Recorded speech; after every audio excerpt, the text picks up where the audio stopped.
Es hora de Nación Veracruz, 500 años y más de historia, tradición, cultura, arte, puerto en estos 500 años y sobre todo hoy festejando, hoy el grito de independencia, porque casi hago llorar a Miguel Salvador Rodríguez Azueta hace un rato porque México es México, ¿no? No. Es que estoy haciéndole honor al filósofo de Güemes, por supuesto que sí, mi querido profundo, Miguel Salvador Rodríguez Azueta.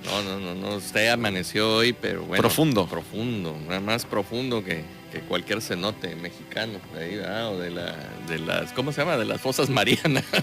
Pero sí, efectivamente. Más profundo que la laguna de Alchichica. Ándele usted. Pero efectivamente, no le han encontrado el fondo hasta donde yo sé. Oye, esa isla que va rumbo a Puebla, ¿no? Por supuesto. Qué bonita, ¿no? Hay muchos... no, claro. Y aquí Armando Ruiz Aguilar, nuestro historiador de cabecera, que ya también está aquí con nosotros del Centro INA Veracruz, nos podrá decir más al respecto, pero hasta donde yo sé, incluso por la forma que tiene, supuestamente es el cráter de un volcán, ¿no? La laguna del Chichica, no lo ubicas, ¿va? No lo ubicas. No, es que él viene en avión. Es que él viene en avión, sí, ya no pasas por ahí, te vienes, y si viene en coche, te vienes por allá por Maltrata y todo, por Córdoba, imagino, Orizaba y Córdoba, ¿no?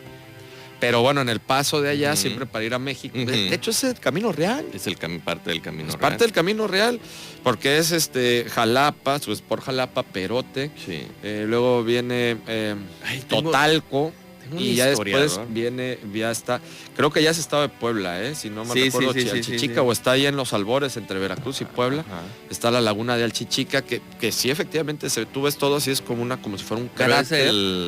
Ahora sí que es el escenario del Camino Real. Vamos a preguntar, porque usted me hizo recordar cuando vivíamos el camino de Puebla a Veracruz. Mi papá trabajaba en Puebla y veníamos seguido. Entonces, y luego pasas a la bella comunidad del Seco. El Seco, sí. No, qué bonitos recuerdos, ¿no? Sí. Porque ya me hizo otra vez llorar. Pero bueno, el caso es que sí, efectivamente estamos en la fecha importante de inicio, por supuesto, de esta gesta de transformación de México. Y que bueno, que no va a dar este programa para platicar acerca, no es el inicio de la independencia como tal, porque el cura Hidalgo pues no estaba refiriéndose a la independencia. Él todavía gritó viva Fernando VII. Va a ser hasta Morelos cuando ya se piense efectivamente en el hecho de estaban en contra era de los virreyes, o sea, del sistema, estaban en contra del sistema de gobierno que tenían. Don Jorge, porque no accedían ellos a ningún poder de nada. Cuando yo doy las conferencias y las charlas, les explico a nuestros amigos, los que nos escuchan en las conferencias, y ahorita le hago una referencia pues coloquial a nuestros amigos radioescuchas, de que pensáramos que esto es como una telenovela, ¿no? De estas del canal de las estrellas o de cualquier otro programa. Pero al fin y al cabo es una pasión lo que se vive y una situación de relaciones tanto sociales como políticas que va a desencadenar inestabilidad en todas los virreinatos de lo que es la península.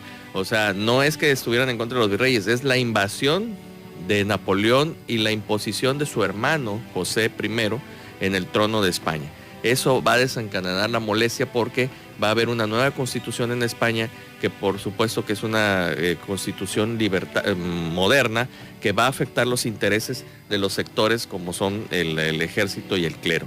Entonces, en ese tenor, pues los peninsulares radicados en los territorios de la América, pues son los que se van a oponer a esta imposición de José I, que según le decían Pepe Botella, por su gran afición al aguardiente. Pero bueno, ese es otro tema. El caso es que tenemos que analizar y ser objetivos. O sea, era un descontento de estos líderes, de Hidalgo, por ejemplo, en el que, imagínate que le estaban quitando todos sus beneficios al clero, porque pues quiénes eran los que ya habían entrado al poder en España, los que le llamaban afrancesados, y quiénes eran los afrancesados, los que estaban a favor precisamente de esta modernidad, de esta libertad, fraternidad e igualdad.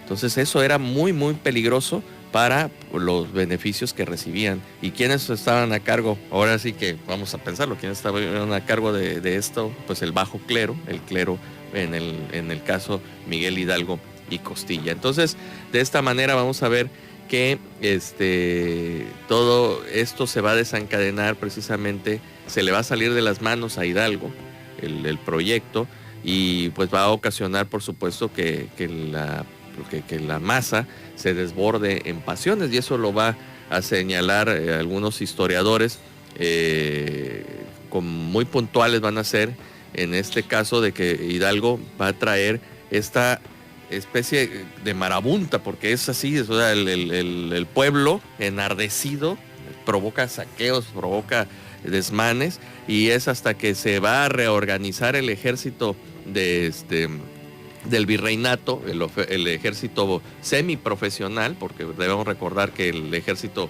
profesional se encontraba en España, y es cuando van a encontrar pues estos reveses que van a acabar con la vida de Hidalgo y demás personajes. Fíjate, Miguel, vamos a seguir platicando sobre todo esto, sobre todos los aspectos que ha tenido esta independencia, todo lo que fue esta gesta, cómo se dio, el porqué, ¿no? Los mitos, lo que son los mitos, las verdades históricas, los mitos también históricos, porque hay que recordar que también todo esto se hizo con base de una historia oficial, y esa historia oficial pues la trastocaron, la maquillaron y la acomodaron tal cual eran, satisfacía los intereses de ese grupo y de ese poder hegemónico que en su momento fue. Ya Armando Ruiz Aguilar más a ratito nos va a decir y nos va a comentar sobre esto. Aquí lo importante también es ver todo este movimiento, esta independencia de México, este renacer como país, a dónde nos lleva en la actualidad y qué estamos haciendo en la actualidad. Aquí en nuestro país, pero también allende a nuestro país. Es decir, más allá de estas fronteras, hay que recordar que hay más de 12 millones de mexicanos viviendo en los Estados Unidos, otro tanto más viviendo en Europa, otros más viviendo en Asia, en diferentes partes del mundo estamos los mexicanos, y cómo podemos consolidar y cómo podemos de alguna manera mantenernos con nuestras raíces, con nuestras tradiciones, con nuestra cultura como mexicanos dentro de nuestro país, pero sobre todo fuera de nuestro país. Y para esto agradecemos poder tener aquí en estos micrófonos a Miguel Gleason. Miguel Gleason, él es fundador de la Asociación México en Europa. El objetivo de esta asociación es inventariar, valorar y difundir precisamente todo lo que tiene que ver con el patrimonio cultural mexicano, sobre todo lo que se encuentra en el viejo continente, y ya actualmente Miguel Gleason también está haciendo esta asociación de México en los Estados Unidos, investigando, inventariando todo lo que tiene que ver con la cultura mexicana fuera de estas fronteras. Miguel, ¿cómo estás? Bienvenido. ¿Qué tal? Mucho gusto. ¿Cómo estás, Miguel? Hola, Miguel, pues muy contento de tenerte aquí en estos micrófonos. Es importante el conocer, sobre todo en esta fecha de que estamos conmemorando el inicio de la gesta por la independencia, el que México no solamente, como decía hace rato el don Jorge Malpica, México es México, sino México está también en Europa y México está en Estados Unidos.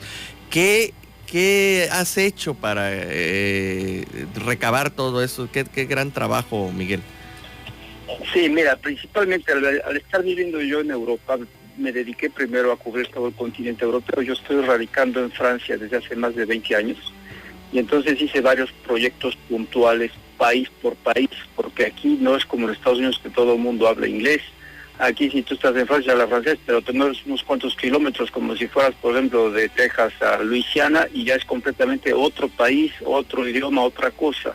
Entonces, el primer proyecto fue México en Francia, después el segundo proyecto fue México en Gran Bretaña, el tercero México en Italia, el cuarto México en España, el quinto México en Alemania y en Austria, juntos por la cuestión del idioma, y el sexto y último proyecto, que fue en DVD, fue México en Europa en general. Perfecto. Porque hay muchos países, por ejemplo, que tienen colecciones muy importantes, como te puedo decir que es Bélgica, Holanda, o inclusive Dinamarca, o Suecia, o Suiza, pero no daban como para hacer un proyecto independiente de cada uno de estos países. Entonces, por eso el último proyecto se juntaron 17 países en el mismo proyecto. Y Dinamarca, por ejemplo, ¿qué hay en Dinamarca, Miguel? Que digas qué pues colección. En Dinamarca Pues hay colecciones importantes en Copenhague, No. pero como te digo, no da como para hacer un proyecto al mismo nivel que Francia o Italia, España, Inglaterra, ¿no? Entonces, por eso este país Dinamarca lo junté con los otros países, digamos, pequeños a nivel de, no de territorio, ¿verdad?, sino a nivel de patrimonio cultural mexicano. Hice un DVD, un sexto y último DVD, ROM, México en Europa, ¿no? Ahora, con esta base de datos que yo tenía de 6 DVDs, donde cubrí 320 ciudades europeas, pero no quiere decir que fueron 320 museos, eran más, o sea, fueron cerca de 500 museos. No nada más museos, sino también iglesias, organismos, etcétera, ¿no? Entonces, con esa base de datos que yo tenía, tanto de fotografías como de información, la conclusión evidente era hacer un libro. Entonces, este libro, que se llama México Insólito en Europa, salió hace alrededor de 2 años en México. Ha tenido pues bastante éxito, bastante reconocimiento, inclusive nos ganamos un premio el año pasado en la Feria del Libro Independiente de la Ciudad de México. Fue un premio al mejor libro de divulgación, porque la verdad es que estamos difundiendo mucha cultura un poco insólita o desconocida para los mexicanos. Te puedo decir, por ejemplo, que gracias a toda esta investigación, en el libro estoy incluyendo algo que es completamente inédito en México, que es no el penacho de Moctezuma, sino el penacho de Cuauhtémoc. Ah, perfecto. Oye, Miguel, tenemos que irnos a comerciales y continuamos contigo en unos momentos. Muy bien. Veracruz, puerto y puerta de México. Administración Portuaria Integral de Veracruz. Ya es hora de Veracruz, puerto y puerta de México, este espacio que lo patrocina la Administración Portuaria Integral de Veracruz, hablando hoy sobre pues la gesta, todo lo que fue el inicio de la independencia de México, mitos, verdades, personajes, héroes, villanos. No todos fueron tan héroes, no todos tan villanos. Pero antes de pasar a esto, les recordamos, primero que nada, estamos en nuestras redes sociales también para que nos sigan. Nos pueden seguir a través de Facebook Live. Buscan en Facebook Nación Veracruz. También estamos en Twitter, @Nación Veracruz. Y pueden acceder también a nuestra página www.nacionveracruz500.mx, donde además de encontrar artículos, diversos contenidos, también van a encontrar ahí nuestro canal de YouTube, donde están todos los programas de esta segunda temporada de Nación Veracruz, 500 años y más. Y también le mandamos un fuerte abrazo a nuestro muy buen amigo Abraham González. Nos manda aquí un mensaje. Abraham nos dice que Perote está, Alchichica está a 40 kilómetros de Perote, ya es Puebla. Ya es Puebla. Y está rumbo a Libres y hacia Mozoc. Okay. También ahí sales hacia Libres, a Mozoc. Efectivamente, vamos a traer más datos ahí de Alchichica, porque también Porfirio Díaz tenía mucho que ver ahí con Alchichica, ¿eh? Ahí dicen que además les ponen una piedrita aquí en el tobillo y vámonos. Y ahí desaparecían, pero para toda la vida, porque hasta donde se tiene registro, no le han encontrado el fondo a la laguna de Alchichica. A dormir con los peces. No, ¿cuál peces? No, pues es que eso... No hay peces ahí. No, pues es que todavía no determinan bien, incluso si es un brazo de mar, o sea que sale, viene todo una cuestión subterránea, o si es precisamente el cráter de un volcán, ¿no? Están ahí más o menos los estudios, pero sí... Oiga, y despedir a Miguel Gleason, muchísimas gracias. Por motivos de tiempo, pues ya no continuamos, pero bueno, esta semana que viene vamos a seguir platicando. Cualquier contacto es @GleasonMiguel. Ahí pueden checar con él todas sus actividades y el desarrollo de estos proyectos de México en Europa, don Jorge. Efectivamente, y bueno, vamos a regresar a México, porque México es México, ya quedó acuñado, vaya. México es México. A ver, y nuestro historiador de cabecera, Armando Ruiz Aguilar. A ver, vamos a empezarle. Bueno, Miguel ya dice que ya nos dio todo el antecedente del por qué, ¿no? Empieza toda esta revolución en nuestro país. Yo mantengo mi punto, porque no es porque yo lo diga, sino porque lo he estudiado, porque sí me he dedicado a leer y a leer a varios historiadores, no me lo estoy inventando. Gran parte también de toda esta revolución que se hace en nuestro país en 1810 es porque los criollos, que ya tenían ellos una muy buena posición económica, casi todos eran hacendados, eran ricos, ¿no? Pero no tenían acceso al poder político, no tenían acceso al poder como tal, y gran parte también el por qué se hace toda esta revolución tiene que ver con esto, ¿no? Porque el acceso nada más lo podían tener los peninsulares, es decir, los españoles que venían para acá y eran los distintos puestos desde el virrey a los puestos de cargos públicos que ejercían. Claro, yo creo que es algo muy interesante y aparte de lo que hace todavía más interesante el caso de México, es que casi al mismo tiempo hay una decisión internacional de socavar España. Ya a empezar el siglo XIX, están entre una decadencia militar, moral y demás, y entonces Inglaterra, Francia y también los Estados Unidos están observando todas las maneras posibles, pues para que se disgregue, para que se pierdan esas posesiones, ¿no? Entonces, para entender el fenómeno de la independencia hay que ver las cuestiones internas y las externas. De las externas, pues era precisamente la ocupación napoleónica en España, el auge de los Estados Unidos, y las causas internas, pues precisamente esto, ¿no? Hay una recomposición social en que todos estos personajes, los peninsulares, los realistas que inician repudiando, atacando a los independentistas, precisamente va a haber un giro porque ya la decadencia de España es así real y es mejor entrar a un nuevo país con un régimen republicano, pero todavía con las canonjías de la religión católica y demás, y entonces ellos van a ser los que van a culminar, a consumar la independencia. No como un modelo republicano, que eso se ha dicho siempre, que siempre se tuvo esa idea de que las repúblicas fueran así como Estados Unidos y Francia, sino al revisar a O'Higgins, a Sucre y demás, no había un proyecto federal de una república democrática como la entendemos ahora, ¿no? El caudillismo era la única manera de que se conocía en aquella época, y eso va a repercutir precisamente a que al interior, aquí en México, todos esos personajes o demás calibren la conveniencia de ya independizarse, de ser americanos, sin perder el linaje, la genética con España y demás, pero el poder es el poder, así como México, es México, ¿no?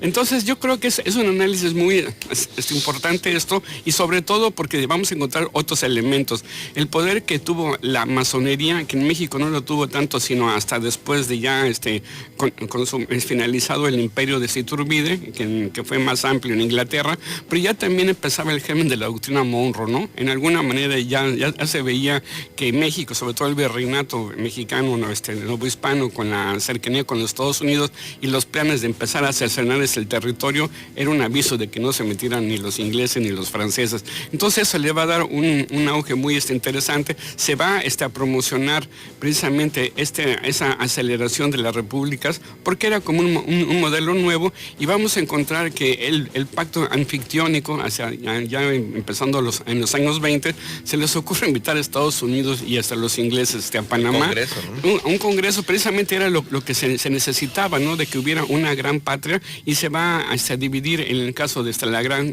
Colombia y demás, pues se va a separar de Panamá, y en el caso pues, de México, todavía con Iturbide, teníamos una frontera desde Costa Rica hasta Canadá. Se empezó a cercenar y nos quedamos con el cuerno de la abundancia geográfica que tenemos ahora. Pero es importante que todos estos cambios, y en tan poco tiempo, tienen que ver con la cuestión internacional y con la cuestión interna. Y también hay otro factor muy interesante, ¿no? Que es el del clero.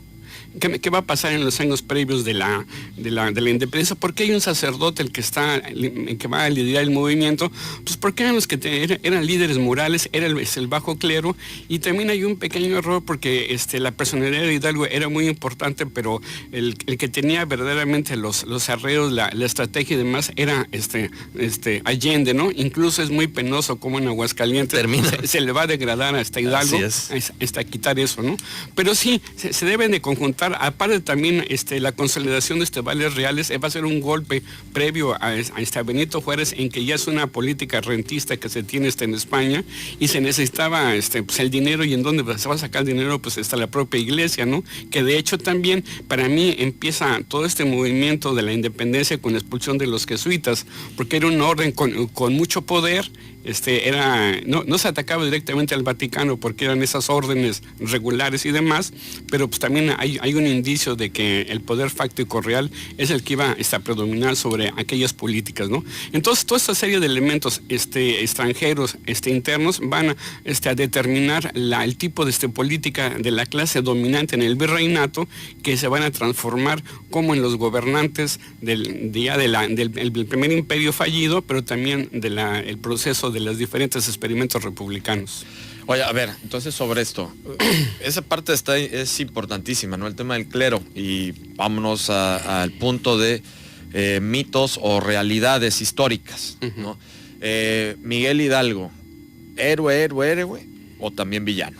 Yo voy a poner esto en el plano como a Santana, de que fueron hombres de su época, ¿no? O sea, les toca por una cuestión de liderazgo y demás, pues encabezar una serie de demandas y demás, puesto que su familia, incluso también con esta cuestión de la consolidación de vales reales, se quedan en la pobreza, tienen que pagar unos desorbitantes impuestos y demás, y bueno, pues él le decían el zorro. Ya digamos, si analizamos de los propios apodos, vamos a encontrar que es un personaje muy, muy sagaz, incluso es el padre de la patria en sentido más literal, porque también aportó su cuota, y nadie objeta que tanto él como Morelos, por ejemplo, hayan sido padres genéticos de otras personas y demás, ¿no? Entonces, sí, porque eran bastante licenciosos, ¿no? O sea, les gustaba bastante el trago, les gustaban las Además, mujeres, esto de la ¿no? consolidación de los vales reales es así como cuando le quitaron los 3 ceros al peso, ¿no? Los que eran millonarios, que éramos la mayoría, porque todos podíamos tener $1,000,000 de pesos. Pero eso también de lo que daba es que había habido una mala política, ya está en España, porque se dedicaban hasta la renta y no hasta la producción, ¿no? Eso precisamente cuando España ve los fundamentos, los avances de la revolución industrial, pues no se dedicaron a eso, ¿no? Incluso el clero aquí en la Nueva España, pues también se dedicaba a acaparar tierras o demás, pero no las capitalizaba como pudo haber sido en los protestantes en Estados Unidos, ¿no? Entonces hay unas diferencias sobre todo ideológicas, y más aún cuando analizamos el papel del bajo clero en la diócesis de Michoacán, que era donde salen estos movimientos y demás, estaban en verdaderas crisis vocacionales, y también considerando que el sacerdote, aparte de estar en la cura de almas, pues eran también posibilidades de ingreso para esas familias y demás, ¿no? Unos años antes hay un éxodo de sacerdotes que venían de las órdenes para querer ingresar al clero, al diocesano, ¿no? O sea, en pocas palabras, utilizaban al clero, la iglesia, para tener también bastantes canonjías, tener ingresos económicos. Los fueros, ¿no? o sea, acuérdate. El fuero, sí, eso fue tener un liderazgo, porque ese liderazgo no lo podían tener con la función pública, en este caso es de gobierno, ¿no? Política, pero sí era un poder fáctico. No, claro, definitivamente. Y además hay una cuestión, cuando uno empieza a analizar en principio por qué hay arengas a Fernando VII y demás, hasta Morelos precisamente, pero luego revisando también las primeras instrucciones de Iturbide y en la República, no hay nunca, claro, estamos analizándolo con los conceptos de ahora, ¿no? Pero digamos, nadie piensa ni opta ni se llega a imaginar que había que abolir la religión católica. No, por la libertad, al menos, por la libertad de... O sea, eso se da 37 años después. Exactamente, sí. Pero además... Con la guerra de reforma, ¿no? Precisamente la desamortización de los bienes de la iglesia y del clero, ¿no? Y nada más, curiosamente, ese experimento solamente está aquí en México, ¿no? Entonces, eso quiere decir que, digamos, también estamos viendo el poder, yo diría, camaleónico de que tuvo esta iglesia católica en México para sobrevivir del virreinato a esta cuestión efímera del primer imperio de Iturbide, y luego los diferentes experimentos republicanos que hubo en esa época, ¿no? Pero en todas las constituciones, tanto los que eran conservadores liberales, nunca hubo una objeción fáctica, digamos, de deshacerse de el clero por la gran labor de zapa que hubo en toda esa época, ¿no? Bueno, y del control, ¿no? Claro, impresionante, para el control, ¿no? Pero digamos, aún los afectados, a sabiendas de eso, nadie se atrevió como a puntualizar en quiénes son los amigos del pueblo, esas cuestiones, ¿no? Bueno, y tan es así que llevaban, tan es así que llevaban un control como tal que cuando el cura Hidalgo avienta las huestes, por favor, vámonos. Fue una masacre espantosa, pero una masacre de las huestes de todas estas grupos indígenas hacia hacendados y todo, gente que Pues vaya que Pero era- fue cuando- era cuando- argentino, cuando ¿eh? el rencor Mis está- familias de que lo llegaron redactó. y vieron una carnecita. ¿Alamán? Alamán. Sí, Lucas Alamán. Claro, pero Fue el líder ideológico de los conservadores. Así es. Pero igual ahí también, ya que estamos de iconoclastas y demás, y poniendo la historia en su lugar, también digamos, cuando uno analiza esa peor obra que hizo Hidalgo de no soportar a la gente, pues es que estaban 300 años juzgados y demás, era obvio que iba a estallar el rencor y demás, y Sí, ningún pero no había cambio control. No había control. No, por eso. Llegaron y salieron desbordados, vaya, Pero unas digamos, sordas ahí pero espantosas, en todos esos cambios políticos, la Revolución Francesa, en la cubana y demás, no puedes como decir, a ver, formaditos y vamos a hacer esto.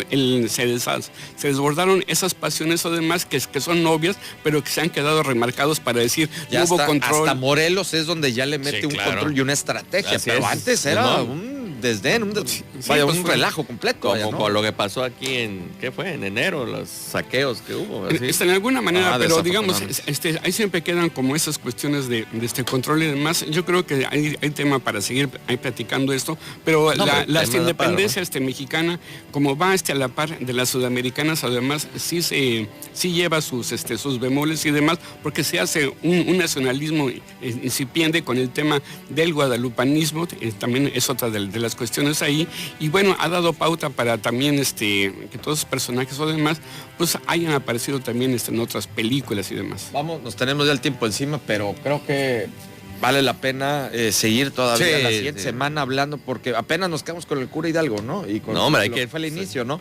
Pero falta Fray Morelos, Servando, ¿no? Morelos Morelos. es un mega personaje, ¿no? Nicolás Y Bravo. Primo Verdad, tenemos que Mariano iniciar con- Arista, hablar Mariano. sobre También, Mariano sí, Arista. sí. Ya luego Guerrero, ya luego también Guadalupe Victoria, Don ¿no? Miguel Todo- Ramón Adauco Fernández y Félix.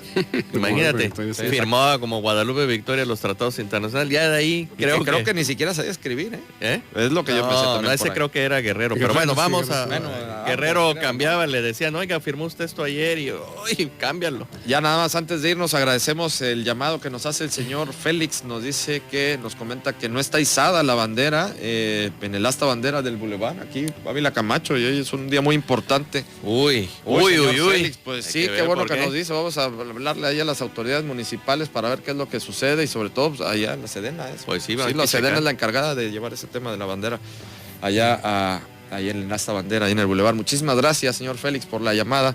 Vamos a pasar el dato allá tanto a la Sedena como al Ayuntamiento de Veracruz.